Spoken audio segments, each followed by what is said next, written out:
สักคนต้องจำรอทนจนกว่า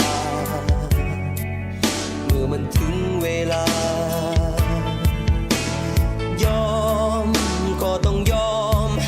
อาจต้องเสียน้ำตรงน้ำตาไม่มีใครพึ่งพา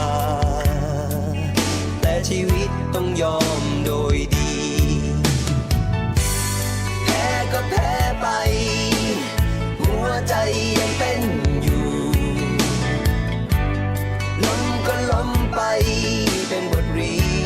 ยนแม้บนฟ้าไกลอาจเห็นและยอมส่งใจ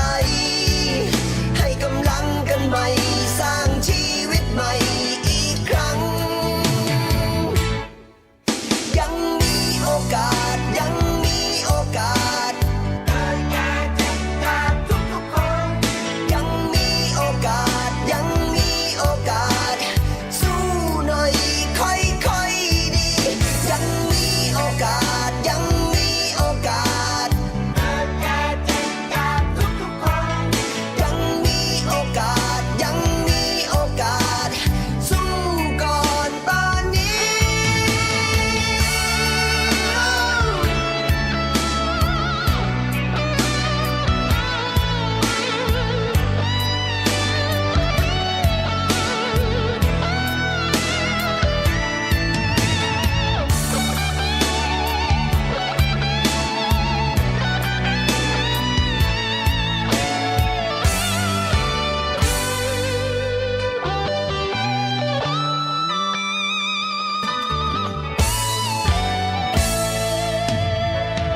คน